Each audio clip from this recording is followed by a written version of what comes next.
Hey everybody, welcome back to Absolutely Marvel and DC. I'm Dylan, that's Sal, and we've got a special guest today. This is Owen from Owen Likes Comics. Hey Owen, why don't you tell everyone who you are?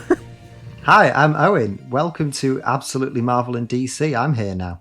It's true. Thank you. Yeah, no, thanks for having me on. Of course, thanks for coming in this dire time of no shows being on. I even thought that we were going to have a Legends of Tomorrow review out this week, but it didn't happen. I forgot they didn't air an episode this week. So, I'm trying to get some fellow creators together to talk about some fun movies that they like. So if you want anyone, tell us in the comments. Don't go pester them. I'm not trying to flood people's inboxes, but I'll try to reach out if I know that there's interest. So Owen, what movie? They already know because they saw it in the title and the thumbnail, but we don't know. That's not true. Okay. I'm lying. What are we talking about today? We're going to talk about the wonderful movie Spider-Man Into the Spider-Verse. I thought it'd be a good pick, given that we are maybe the three biggest Brian Michael Bendis defenders on YouTube, to talk about a film based on one of his wonderful characters. So it's one of my favorite comic book movies. It could be my favorite Spider-Man movie, and it's great. I could talk about it for a good while, and I probably will. Yeah, I mean, I think this is a good cast to talk about it because I've loved Ultimate Spider-Man since I started reading it. It's probably one of the first long running comic book series that I got into. Yeah. One of the few that I've read that has gone on for that long, and the movie is such a love letter to that and just the Miles character and everything. Owen, what about Spider-Verse specifically stands out to you and makes it such a beloved film for you? There's so much for me. I think the biggest thing for me was just the difference between my expectations for the film and just the sheer quality of it. Without being too disrespectful to the wonderful people at Sony Animation, it was marketed as from the studio that brought you the Emoji Movie. Right. So, and the trailers, the animation style was it seemed like it was going to be quite polarizing. People weren't sure if whether doing a film with a completely different Spider-Man other than Peter Parker was going to translate well with general audiences. So going into it wasn't something that I was super excited for. And yet I came away, I can't remember the last time I walked out of the cinema feeling happier and just wanting to rush back in and go watch it again. It's such a brilliant celebration of the Spider-Man character in a way that transcends any individual iteration of Spider-Man. It's just a perfect encapsulation of all the themes and all the ideas that make him such a wonderful hero. And it pays tribute to so many of my favorite Spider-Man comics. Yeah, it's just, I love it. Like I said, I rewatched it today in preparation for this, and it's just put me in such a good mood. Yeah, same. I mean, it's for me, I just rewatched it as well, and it's such even just from a movie standpoint, as a Spider-Man film, it's great. But especially that first act is so quick, and it's so full of life and energy, and does so much stuff for the Miles character that's so interesting. Sal, I'm curious on your take, because I don't think I've specifically talked to you about Spider-Verse, but you're a critic of the Spider-Verse concept in general. Yeah, so I hate it. I think that I don't think that Spider-Man is a formula, and I think that every more spider characters you add diminishes the original character. Part of the appeal of Spider-Man, Spider-Man is a multifaceted character who appeals to everybody on a different level, and the initial level is always the costume looks great and the powers are cool. That's what the gateway is, right? And then you go in and you're like, oh, thank God he's actually a good person, because otherwise children would be like, I love Spider-Man and I love what a sociopathic monster he is. He's a good guy and he tries to do good, and it's he's an indomitable loser who desperately wants to keep trying despite all evidence to the contrary. And it's that's so it's emboldening, and it's empowering, and it's inspiring. And the more spider characters you add, the more you're well, I do love Spider-Man, but I'd rather he was a murderer or a psychopath. And it's oh, well, don't worry, we have you covered. We got this 400 of them that do that over here. Exactly. I wish Spider-Man were British. Well, you're Spider UK. I wish Spider-Man were a girl. Which one? There's 7. I wish Spider-Man were an alien. Okay, here's 17. There's no end to the spider characters now, and every time they're look, Peter Parker's gonna hang out with these characters. The first one that I was in any way excited about was Spider-Verse, because I was man. Peter is going to meet May Day Parker, his alternate reality daughter, and that's going to be really cool. And then Dan Slott's like, they already met in a book, and I don't like that character. Moving on. And I'm like, wow, okay, so we're going to do it like that, where it's like, no, let's elevate the specialness of these characters that like don't have their own books and no one cares about, and diminish the main primary character that everyone's here to read about. And so, like, for me, when Sony said, we're going to make a Spider-Verse movie, I'm like, well, of course you are, because like you're creatively bankrupt and you're a terrible studio and you have a death grip on this character and you won't let it go and you just want to make all the money you can, and like and Spider-Verse is a creatively bankrupt concept. So yeah, it's a match made in heaven. And then like just despite all odds, it ends up being a fantastic movie. And it's like that it's one of those things where it's just like everyone gets what they want out of this movie. Like everybody get all the Spider characters. Like, I have a favorite Spider-Man now, as opposed to Spider-Man's my favorite character now. And it has like a well-crafted narrative. You have like a shifting protagonist, and you have like a genuine hero's journey and growth, and genuine humor and wit and innovative animation. Like who'd have thought that this movie could actually do all of those things and more from a studio that made the Emoji Movie. Right. It ticks so many boxes and is so like it is weird. It does like defy all odds in that regard, because it's just like, why this movie has no right to like exist and be as good and as different as it turned out to be.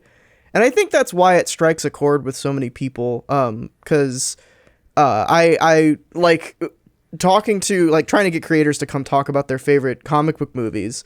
Oh, and you are not the only one who brought up Spider-Verse as wanting to talk about that specifically. So I think it, like, you know, it resonates. It resonates with people, and especially it resonates with people who read comic books, because it's such like it's a comic book movie. I think it's the most, like, I've been on record saying this about a lot of MCU movies, but probably after watching this one a couple times, this probably is the most comic book movie that I've seen, just like, you know, visually speaking. Yeah. And it has all those elements of it. It's a fun ride. Yeah, and it does all those things that work for the comic book adaptation that have never worked before, like Ang Lee trying to make a comic book movie and all those horrible transitions or multiple shots of different things happening on screen, but they're all disparate or the same thing. And it's like, yeah, but a comic book, like, the panels show different things. You're showing the same helicopter from 3 different angles. That's not a comic book. Or Scott Pilgrim, where it's like, we use onomatopoeias, and it's like, but I can hear them. See, it's stupid that it says kapow. Right. Because they punched him and I could hear the kapow. And it's like, no, but it's a comic book. And I'm like, yeah, no, I get that you think that. But Spider-Verse manages to do all those things in, like, oddly, and again, I can't stress enough just how much of an oddity it is for Sony to have, like, subtlety. But, like, just little moments, you know, like when Spider-Man throws the bagel at the scientist, and it says bagel when it hits bagel. It's a dumb joke. It's like a Gravity Falls gig, like, but I dig it anyway, and it works, and it's funny, and it's like if you blink, you'll miss it. You know, there's people laughing at different moments in the theater, which is the mark of a good movie, I think. Also, that like people are being hit by different elements of the movie, but the same movie is hitting everybody. It's kind of amazing. So yeah. Oh, and do you have any, like, specific parts about the movie that stand out to you, like, whether it be like the story of it, some of the jokes, the message? What do you connect with specifically? I think one of my favorite things about it is kind of what you two touched on. It's how it captures the feel of reading a comic book, specifically like reading the Brian Michael Bendis era Ultimate Spider-Man. It really captures that kind of quippy and very kind of frantic and fast-paced coming of age kind of feel in a way that I don't think any other Spider-Man film, live action or animated, has captured that version of the character. And as well, like the art style, it kind of like is a perfect in between like Sarah Pichelli's art in the comics and translating it into this really kind of unique animated style that at first, especially when I watched it the first time, I wasn't sure how I felt about it. And then kind of once the story got going and I kind of adjusted, I'm like, this is genius. This is like one of the best looking animated films I've seen in a long time, especially one that's not come out of Disney or Pixar. Yeah. It's it's and like I said, considering the studio that made it and their track record previous to it, it's such an achievement that they made something that on so many levels is so brilliant. I think that it's probably my favorite iteration of Miles Morales as a character. Yeah. They capture everything that works in the comics, take things that may not have worked so well in the comics and kind of remix them and rework them, and kind of really deliver like the quintessential version of that character to kind of the mainstream audience that, you know, might not have read Ultimate Spider-Man or only know him from the Avengers, the Spider-Man games, or this is like, to a lot of people, this is their introduction to the character, and what a brilliant introduction to one of the best new characters Marvel have made in a long time. Yeah, it's one of those funny things where, like, the comic book Miles Morales started out being really interesting and kind of like he was kind of just like another Peter Parker, and then they brought him into the main universe and they didn't know what the hell to do with him, and it took giving him to different creators who all wanted to make their own kind of version of him to kind of find a voice. I feel like this movie, like Owen said, really finally telegraphs exactly who Miles Morales is as a character, to the point where I'm playing the video game, like you mentioned, the second one where stars Miles, and it's just the movie Miles. Like, it's just that Miles, but as a video game, and I'm like, okay, so this is the Miles we're gonna go with from now on. Fair enough. Right, exactly. Like, oh, but you did it though, and it's one of those things where, like, movie adaptations do that thing where they have to take like everything that's come before and distill it. If they're doing it right, they boil it down into like a concentrated stock of a universe or character, and Into the Spider-Verse managed to enhance it. Like, they didn't just throw a bay leaf in there and call it done. Like, they actually added something new to the mix that made it all cohesive and work. And despite the fact that, like, I would argue that Into the Spider-Verse Miles isn't quite comic book Miles at all, it works on every level, and I, like, want it to be comic book Miles now. Right. Like, that's the version I prefer. And I think that's, like, for me, like, at the point of the movie, Miles Morales wasn't he didn't really have a lot going for him. He was just kind of Spider-Man, and his trait was that he had like a family, and he still had a family, and his family knew that he was Spider-Man at a certain point. Yep.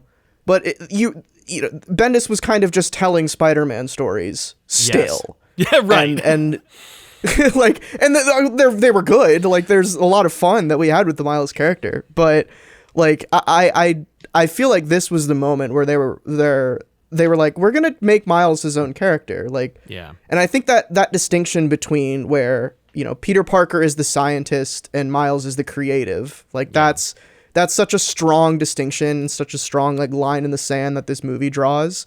And it just strengthens his character so much. And they've obviously like gone forward with that in basically every depiction of Miles since this movie has come out. Yeah. Which is, I'm so down for, because he's so much more interesting this way.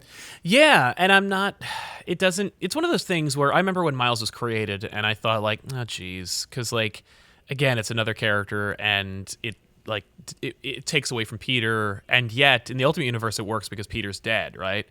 Mm-hmm. And yet it also makes things kind of like nerve-wracking, because you're like, well, in every adaptation you're going to have to kill Peter to make way for Miles, and as a result, like, you have to take something away in order to bring something back, and I always hate that kind of creative process. And, you know, as a beloved character of mine, it's like, well, I do like Miles, but like, this is my favorite character, and you got to kill him to make for your character. That's not really fair. In this movie and in this reality of comics, like, we don't have to do that, and that's a great reconciliation of the original conceit of the character, right? Because now you can have your cake and eat it too, which is always fun. Well, that's it. It's kind of like when they brought Miles into the 616 continuity after Secret Wars, it did feel like he had a lot of his identity kind of taken from him. Totally. You know, whether it's kind of the fact that they were very inconsistent on whether or not he remembered the Ultimate Universe. Yeah. And then he was kind of just like the secondary Spider-Man. Yeah. Like, he didn't really feel like the same character. And I think it's interesting, given that he's kind of one of the most recent created characters to get his own movie. Right. It kind of feels like finding the kind of perfect version of that character is like a real collaborative effort between all the different comic book writers, the people in charge of the video games, the people in charge with the animated films. It's quite an interesting process to see how like so many different hands have been involved in this character to over the span of say a decade finally kind of figure out, okay, this is who they are and this is what works for them. Right. And that's such like that's so comic books too, because it's weird because like it's new age comic books, right? Because back in the day, you just, Peter Parker was a scientist at his origin. At day one, Amazing Fantasy 15, he was a scientist, and he still is. Some writers don't care about that. A lot of writers don't care about that. Yeah. But like Miles was just a dude. He was just like a 12-year-old kid who existed. Right. Child with two parents. Right. And an uncle who was the Prowler, but we don't know that yet. Right. And it was weird. Like they just didn't develop him at all. And I feel like that's kind of the way that a lot of characters go. Like even, I don't think Spider-Gwen, no, that's not true. I was going to say, I don't think she was in a band in her original appearance, but I think that was part of her first comic. Oh, yeah. But I do feel like a lot of characters, and maybe this is just a criticism of Bendis, but like Riri Williams comes to mind, where she's just kind of nothing. Yeah, just totally nothing. That was I have a very firmly held belief that he discovered Jim Rhodes' niece character and was like, I'll just do that, but I can get paid more if I make another version of it. And so since he didn't do the research about that character, nor did he want to draw too many direct comparisons to that character, she had to be nothing. And that was one of those things where it's like, when you create from the heart and when you create for the wallet, and I believe Riri Williams was one of those things where he was just like, I just got to make another Miles. Or Marvel was like, make another Miles, but for Iron Man. He's even bigger in the movies than Spider-Man.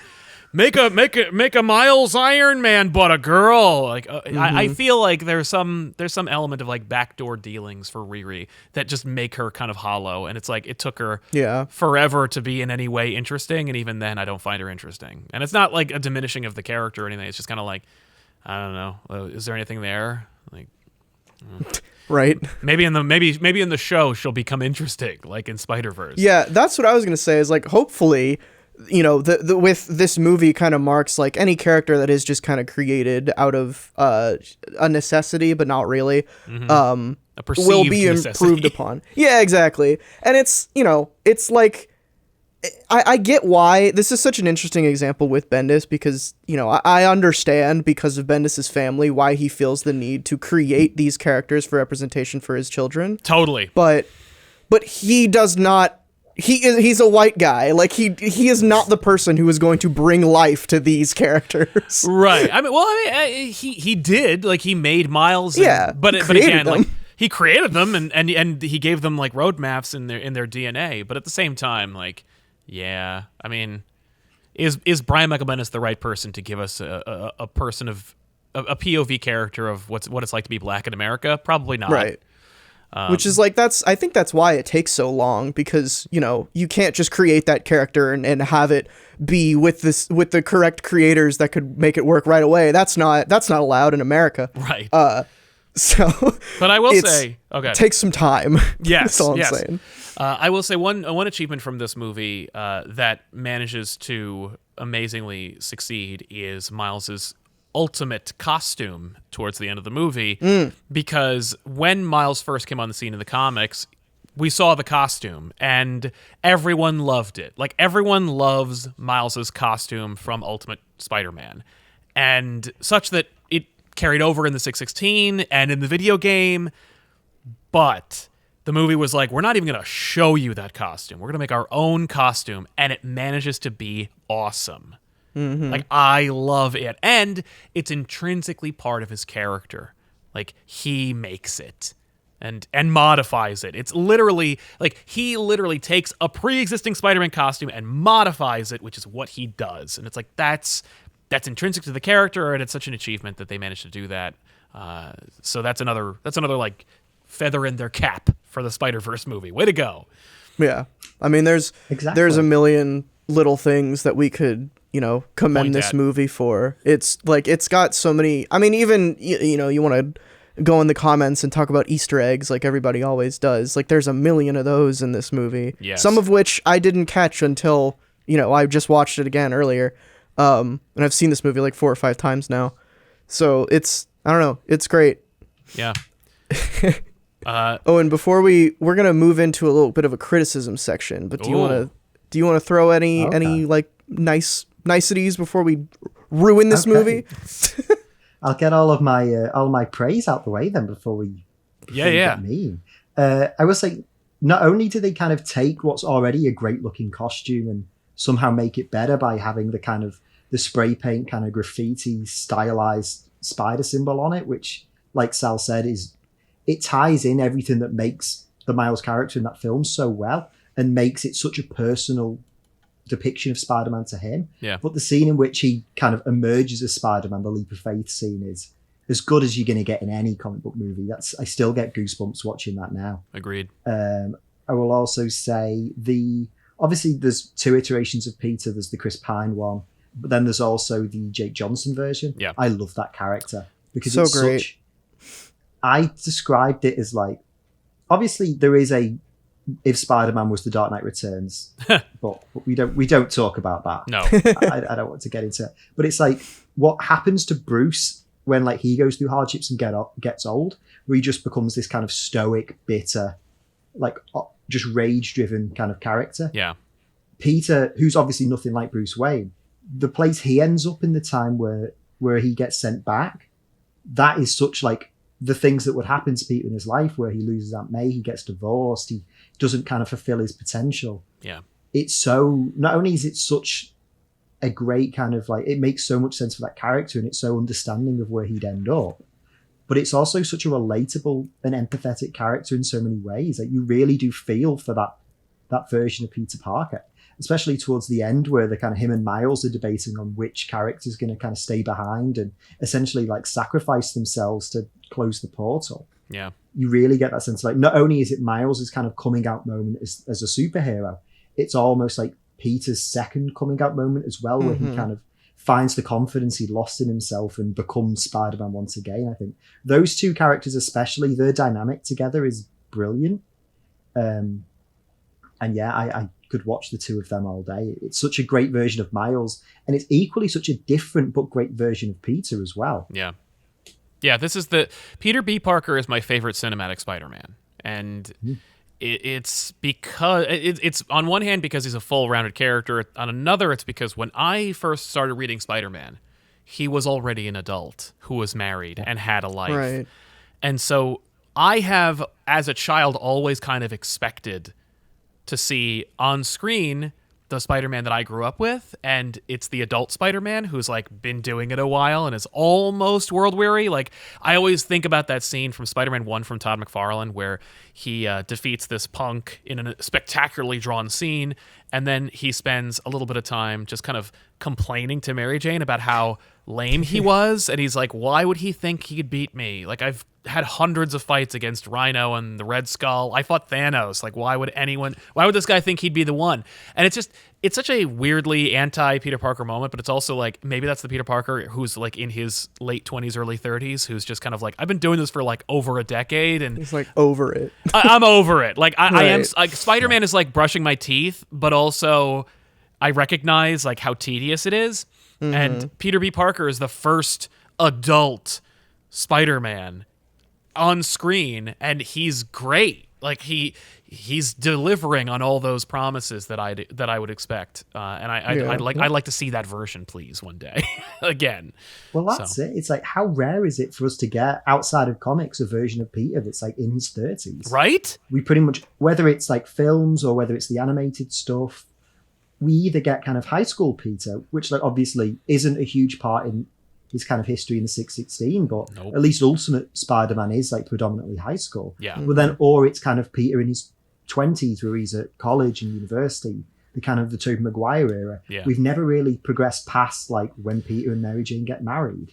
Nope. There's and that, like I said, that's such a big part of the character's history. Yeah. That's like 30, 40 years of comics that have really barely been scratched the surface. Like, Yeah. to see a version of that in this film it's so refreshing, and it's so kind of, as someone else that's really enjoyed that period of Spider-Man's history, it's like, yeah, this is the Spider-Man I want to see. It's not the same we're not kind of retreading the same ground that a lot of the other adaptations often kind of fall into. And it also it's affirming, because it's like it's like proof to the industry, or at least it should be, to those people who run Marvel and have direction over the character, to go, people still like it. Like, just because you and your bullpen are tired of writing about that kind of thing doesn't mean that the audience is sick of it or has never or has seen it already. So maybe its success in this Academy Award-winning movie might be able to tell you that there's room for that in the comic books, where it came from in the first place. Well, that's it. And especially if you have Miles, who is like the modern-day teenage Spider-Man, there's no need for Peter to be written in his 20s. You can allow him to be written as a slightly older character, because you've still got this other character who's become so popular and kind of so endeared with readers, that does represent everything that a young Spider-Man represents. Yeah, he doesn't have to be like, what? This is all new to me. Like, he can be like, I literally have fought Thanos at least 5 times. Like, I can do this. I've led the Avengers, for God's sake. Like, we can get over me being like, this is all new and fresh. Like, no. You want to read that, reprint the Ultimate Spider-Man books, because that's where you get Peter Parker. I don't think he even lives past high school. So, nope. That's all you get. So let's get into criticism. Sure. It's so I have one major criticism about this movie, and it's not even like, I think anything we're going to be saying before people freak out is probably going to be nitpicking. Right. I wish you guys didn't hate this movie so much. It's just clear that you hate it, and it's like really weird. And I didn't expect that from you, Dylan. Everything I've said up until this point has been a lie. I actually hate this movie. Right, and irrelevant. Yes, absolutely. But no, my main criticism of this movie, and I understand why they kind of flipped the script in this way, but Miles' supporting cast is kind of tossed aside. Completely.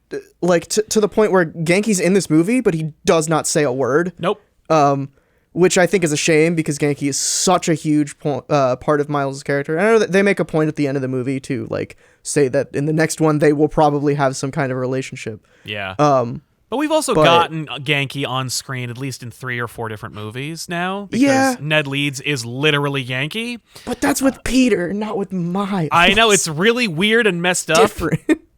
It's also really weird and messed up that they just made him not Genki. Like, just weird. Do that. But anyway, very strange. Literally, it's like Peter in the MCU doesn't have any of like his usual supporting casts, so they just take like other Spider-Man supporting casts and just rename them to old Spider-Man supporting characters. Yeah, that I've never understood that personally. No, it's really weird.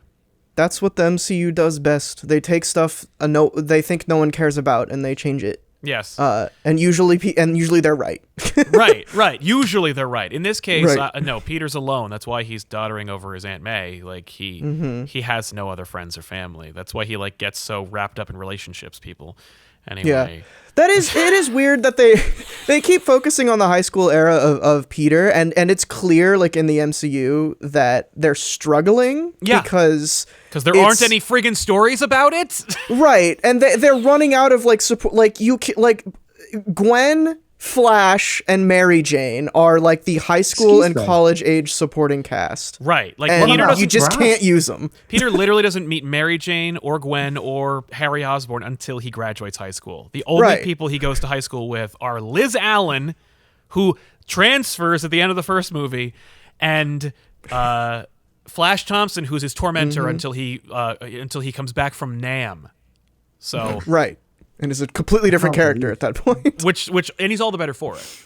Yes, absolutely. But as far I can't believe you guys are kind of overlooking the most important and popular Spider-Man supporting character, Brad. Yes. Oh, Brad, right. I love me some Brad. I do, yeah. I can't wait to see what happens with Brad in the next movie. He's so great. He's such an interesting character and totally delivers. He's gonna be the villain. Yeah, he'll be. He can be Vermin or something. Character we haven't seen on screen and never will. One criticism that I will throw at this movie is I thought the first act was a little slow. Like, honestly, I know you talked about how quick it was. The opposite. Yeah, I literally, like, Tiff and I were just like, we're watching the movie, and I'm like, and we're both like, up until probably like until Aaron shows up, and I'm like, oh, okay, like the movie is has turned, and you need that moment, you need all that stuff. It's not that it was like unessential, but I did feel like the last 2/3 are way quicker, swifter, and they feel cleaner than the first like third. Also, John Mulaney as Spider-Ham is great, but also complete trend-chasing stunt casting. Like, I feel like that was just That's Sony. fair. That was just Sony being like, "Who's the hottest comedian you got?" Like, if it were 1994, it'd be Gilbert Gottfried as Spider-Ham, Yeah. but today it's John Mulaney. Like, Nicolas Cage, right, similar Nicolas Cage as situation. Spider-Man Noir. Like, he doesn't really add anything to the role. He doesn't do anything special. Like, he kind of Nicolas Cages out a little bit. You could tell from like the behind the scenes, like they released this whole thing where like when Mulaney was doing interviews, because he's also like a hilarious comedian, whatever. But when he was doing like an interview about the movie, he said like Sony just said go for it, like just say everything. Right. And we'll use it for supplemental material because like we're not going to use it in the movie. And it's just be John Mulaney so we can get some eyes on this damn thing. Like, it's just so shameless. Like, that's the Sony. Like, that's the brand for Sony for me. Where I'm There like, it is. There it is. There's Sony being exploitative and desperate. Everybody else, by the way, I love. Like, by the way, the voice cast is brilliant. I know we're still getting into criticism, but like everyone is great. But with John Mulaney, I'm like, this is one of those things where it's like, this is the generational decision where it was like, we have to get this person in here because it's happening now. This is the most 2018 decision they made in this movie. That's fair. Oh, and you got any criticisms? I know it's hard. It's a great movie, but I do kind of agree with both of you in regards to pacing to an extent. I think that like because the second and third acts are so fast, you do kind of have to have a slower first act to set up a lot of the ground rule. That's fair. Because otherwise, I don't think it'd work if all three acts were that frantic. So I think like the first half an hour is important, but I will agree pretty much from like when the movie starts until when Miles gets bit by the spider, I'm probably not paying as much attention as I am from then onwards. But I still think it's like, I get why it's like that at that point, and I still think it works. Yeah. But I do agree that if I had to find one critique with the pacing, it does take kind of 20 or 30 minutes to really kick into gear. Yeah. But once it does, I think it stays that way until the end of the film. Totally. I think the other reason why we feel that way is because like I think there's 3 directors for this movie. yeah. And so like it's like there's clearly like I direct Act 1, I direct Act 2, and I direct Act 3, and it's like that's something I always look out for when I rewatch movies is like, where's the midpoint? Where are the clear act breaks? Is there maybe a fourth act that I missed the first time? And this one, like, I think it was the transition between the second and third act is like I could touch it. Like, it was very much like, oh, there it is. Yeah, it's almost a different movie, but it's just continuing from what was established in the previous thing. I will also lob one more criticism at this movie, and that is that because Sony owns Spider-Man, and Spider-Man is like the number one superhero in the universe, they think he's Superman, and he's not. Like, Superman is an icon to be worshipped, or at the very least, looked up to. Spider-Man is a schlub. Like, every character that is a Spider-Man in this movie is like fallible and trying to do the right thing, but doesn't always know what the right thing is. And even if they do know in their heart, like, they doubt themselves. Superman does what's right. But in this movie, they treat the title Spider-Man like it means truth, justice, and the American way. Like, they think that, like, they're like, you're Spider-Man, and that means something. It's like, no, you're Spider-Man. That probably means you're going to lose at least 2 loved ones in your lifetime. Like, you're Spider-Man, and it's going to be hard until you die. Like, that's what being Spider-Man means. And despite all that being good, but throughout this movie, they're like, Spider-Man. And it's like, okay, no. Like, Spider-Man sits in the background of a big superhero shot. Spider-Man goes in the sewers and fights the guy who turned into a monster and then lies to the police about it because he feels bad for the guy who turned into the monster. Like, Spider-Man gets his costume torn and has a big climactic fight with half his clothes on because he's just that dedicated. He's not Superman. And this movie keeps reminding you, like, Spider-Man is the biggest, best ever. And it's like, dude, we all know that, but, like, part of his specialness is that, like, we all think we could be Spider-Man. Like, that's he ain't Superman in terms of, like, he's an icon to be like idealized. Like, no, he becomes that to you, Sony, because you spent so much money on it. Right, and I think that's exactly like I think the reason why he is that way in this movie, and especially like the Chris Pine Spider-Man in this movie is like so lauded as like everybody loves him. He's all over the place. He's like the famous Spider-Man. Yeah. Is just because like that's I think in a world where Spider-Man is, as this movie implies, the only superhero. Yeah. That is kind of the inevitable outcome, and that's what Sony wants you to think. Right.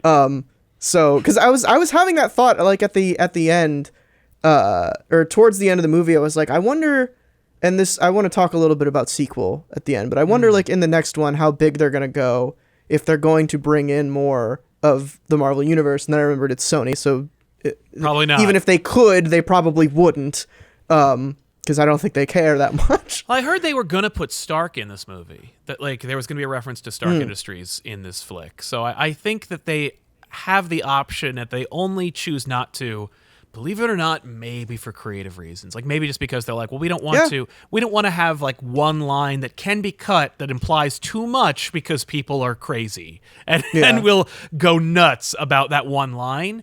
So maybe we'll just keep it intimate. I think honestly that works better for something like this, because like talking about the game as well, the Insomniac game, that universe, you do have a bigger Marvel universe implied. Yes. But it never comes up, and they use throwaway lines to reference why, the Avengers are on the East Coast, whatever, or on the West Coast. And it doesn't matter. And it's like, yes, this is a Marvel universe, but don't think about it. Like Spider-Man is in New York, and that's all. It's just like reading the comics. Like if you're reading a Batman comic, don't be surprised if Superman doesn't swoop in and save him from Bane.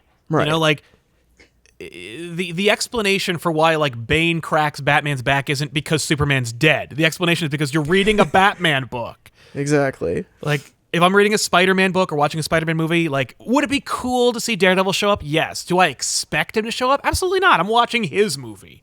Mm-hmm.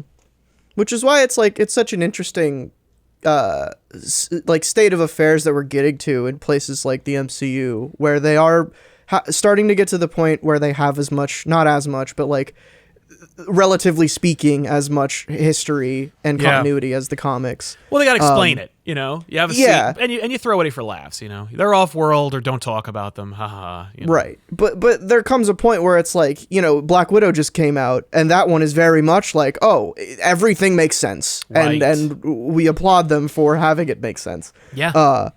But at what point is it like, who cares anymore? Because as someone who reads comics, I don't. Like, no.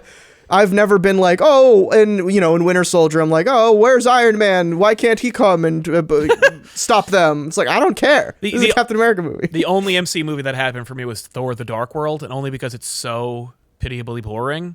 Yeah, that's fair. I was just like, at the end, there's spaceships and there's like weather patterns. There's literal bilk snipes running around the parking lot, and I'm like, nobody. Like, you couldn't throw in, like, literally in Age of Ultron, they're like, hey, let's throw in War Machine and Falcon too. It's like, that's an Avengers. Are they Avengers now? And it's like, sure, I don't know. Yes. Whatever. At the end of the movie, yes, now they are, because they showed up at the end. Like, but they were just kind of like, oh, well, everyone's here and we're spending $600 million. Might as well just throw in a couple more superheroes in here too. Like, Go for it. Literally, like, Falcon isn't in the narrative in Age of Ultron at all, except in that one party scene. Mm-hmm. And he doesn't stay for the scene everyone talks about, But I don't ask about it. I don't think about it, I don't care. I'm not that obsessed about it. Doesn't really matter at the end of the day. Well, it's not about that. At the end of the day, No. you ask yourself, like, is it about that? Like, I will ding the MCU on one thing. Falcon Winter Soldier, the show. They're in the city. Bucky looks up at the sky and at these big tall buildings. And you mean to tell me you couldn't have CG'd Spider-Man swing through one of those buildings? He's in a multiverse somewhere. Honestly, I think the actual canon reason is he's overseas still. Right. I'm pretty sure that's the reason. Fine. I know that they talked about it also. They were like, we should put Spider-Man in there. And Feige's like, no. And I'm like, no. Do it! Why not? All I want to see is that. Like, that's the world I want to see. Would you have rather seen him swing through the city and then him not come and help Falcon? He doesn't. He's on his way doing something else. He doesn't see him. It's like every Sinister Six story up until it's the biggest thing ever. Like there's a whole Sinister Six story where Spider-Man keeps trying to flag down a hero to help him and can't get their attention. That belongs in the MCU. That's hilarious. It's a great moment. And wouldn't it be great if that's the same thing where Falcon's like, "Hey, guy who kicked my ass in Germany, help me!" And he's like, I'm literally Busy. 18 stories in the air. I can't hear you, Right. man. Anyway, but this movie's great. It's true. So speaking of this movie being great, there are 2 more of them planned. Oh god, and no. probably more. So Yeah. I read up on this a little bit, Good. just to get caught up. Yes, please. And not a whole ton of information has been revealed about them, but we are getting a sequel to this one in October of next year, and then after that one is supposed to serve as a springboard to a spin-off starring Gwen Stacy, Cindy Moon, and Jessica Drew. I've heard that rumor before. I believe that's confirmed. Oh, jeez. I'm pretty sure Amy Pascal said that from the Wikipedia article I read. So whether or not that's true, what do you guys think about sequels for this? I can tell how thrilled you are about Jessica Drew's inclusion. Yeah, I'm sure they're going to do it thrilled. justice. Notable Spider-Man character. Yeah, Jessica classic Drew. Spider-Man character, Jessica Drew.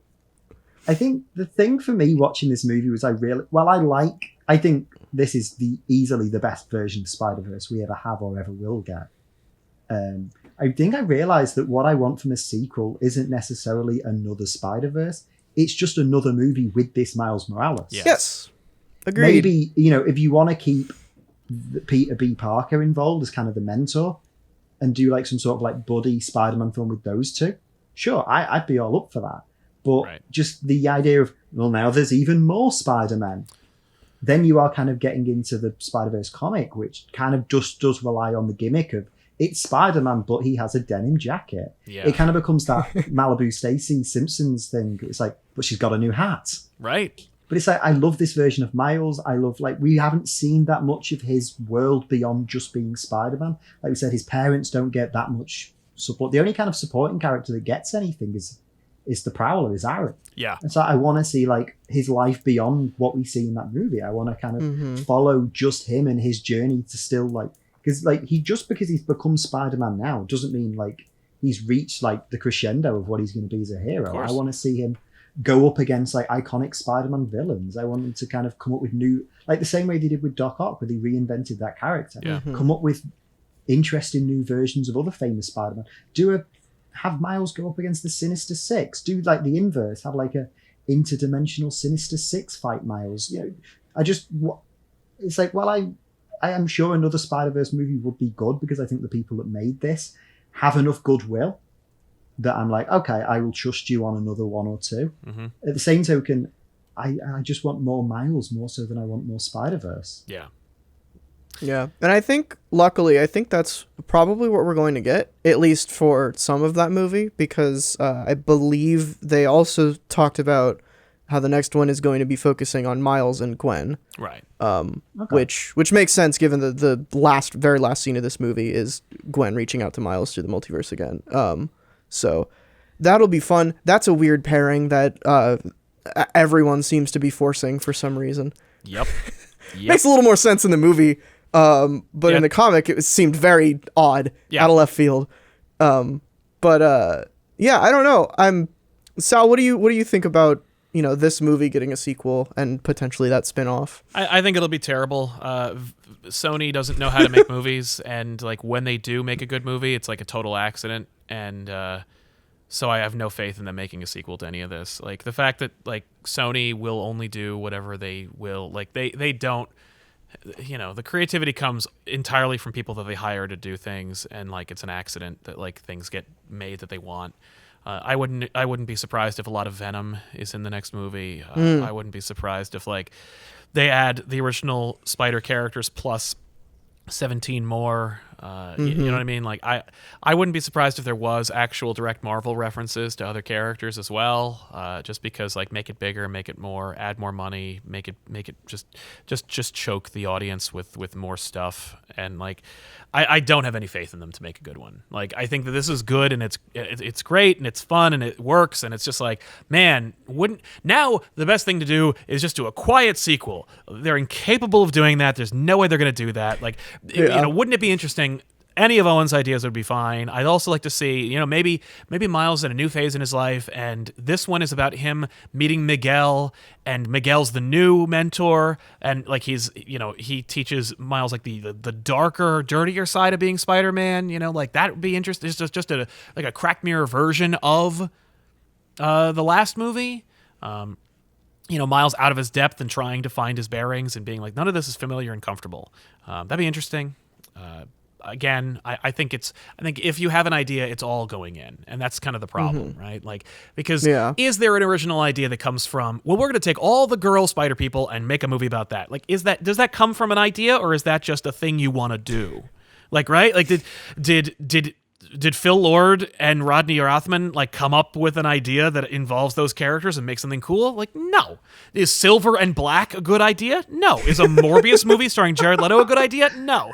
Like, oh boy, Aunt May is an Aunt May secret agent spinoff movie good? Like, no. All it is just exploiting the franchise that you own, like because you took advantage of a dying company. Like, congratulations, way to go. I don't know. I want it. I'm actually stealing myself because like I want it to be good. I want to see a good one. I want I want Miles to be successful, but also for like sinister reasons, right? Like I want Miles to be so successful for Sony that they're like, Marvel, you can have Peter. You can have everything associated. As long as you can't touch Jefferson Davis or his mom or Aaron. You can't do you can't have Hobie Brown. You gotta stay away from Prowler. Like.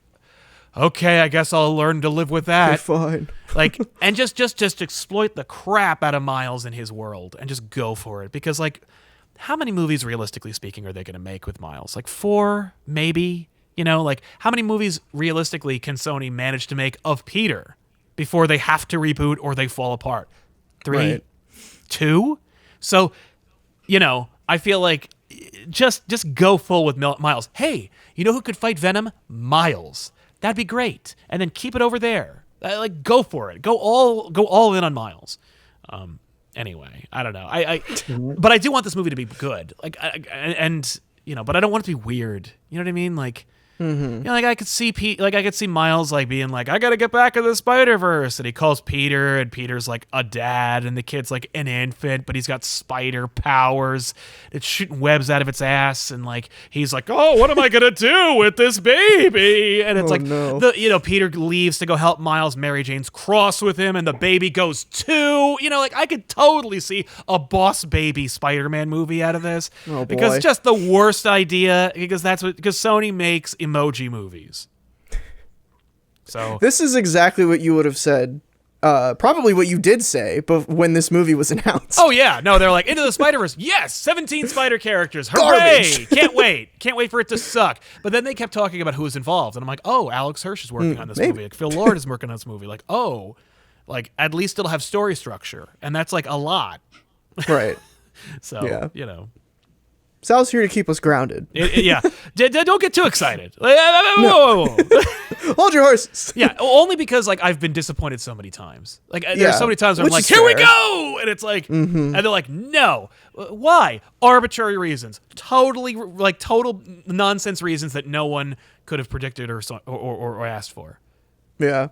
I think I'm more enthralled to see the continuation of Sony, whatever they're doing, because I'm so interested in how Sony has handled their, them having the rights to the Spider-Man character. Like all the rumors that have, I'm interested. Yes, I'm interested. It's like it's a morbid curiosity, Like Silver and Black gets announced, and I'm like, what the hell are they doing? No. And I want to see where that goes. No. Like, I want to see if Tom Holland shows up in the next Venom movie. No.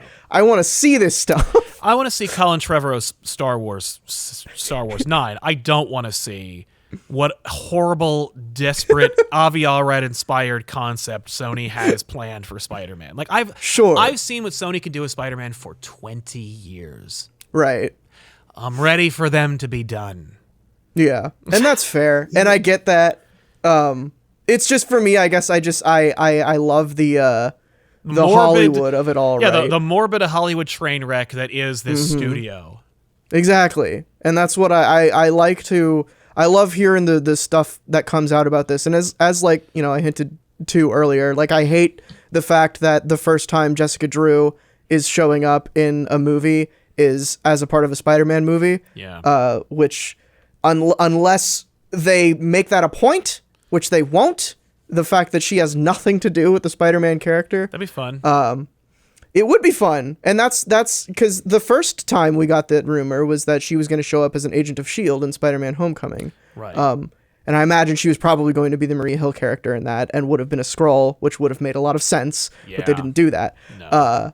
Which, like, fair. I don't, it probably would have made me angry. Yeah. But it's, I don't know. I'm still, despite, like, loving Spider-Woman as much as I do, I'm interested. Right. I'm intrigued. Not saying it's going to be good or I'm going to like it, but... Right. Yeah. I guess just every time I see like a terrible studio make a bad movie on a thing I like, I think like, well, now you've polluted the culture with your bad version of a thing that I like so that people associate the thing I like with something that's bad. And then I think about like the life-changing amount of money they spent on it, and I'm like, oh, that's not funny to me anymore. Like that's like you could have like literally pulled any like South American country out of poverty with that instead of just like making a bad like adaptation of The Shadow or something. Like did you need to make a Phantom movie or Tank Girl? Like you could have just not. You could have just not. That's right. Like you could just not. Sal's review of the next Spider-Verse movie. That's my review of every movie. It's just like, do you really need to do that anymore? Fair. Like, our movie's over. Like, should you just stop? Yeah, if Jeff Bezos is going to space every morning, maybe we should just stop. Right? Yeah, maybe there's just too much of everything, and it needs to dial back a little bit. How'd we get here? I'm sorry. This is what happens. Spider-Verse. This is what happens when you pull me into a show. I'm sorry. Understandable. All right, well, we've gone on long enough about this movie. We all love it. It is great. Yeah, it's a good time. Who knows what the future holds? And tell everybody what you've been up to, where they can find you. Give them your spiel. Yeah, if you enjoyed listening to me ramble about Spider-Man, you will like my YouTube channel, Owen Likes Comics, where, among many other things, I do talk about Spider-Man on occasion. Do you like One More Day? Do you like Sins Past? No, me neither, but I had to make videos on them, so come and have a group therapy session. I make videos explaining the history of different comic book characters, stories, editorial nightmares, you name it, I've probably covered it. My most recent video looked at one of my all-time favourite comic book runs, Keith Giffen and James DeMatteis' Justice League International. If you haven't read it, it's amazing, and I hope you enjoy the video. And the next video will be looking at the Marvel What If comics, looking at the history about that, some of the wild and wacky... Do you want to read a comic where the Fantastic Four are bananas? We're going to learn why that happened and much more. All right, great. Well, this has been Absolutely Marvel in DC. I will leave Owen's links and everybody else's down in the description below, so go check those out. I'm Dylan, that's Sal, and that was our special guest, Owen. Catch y'all next time.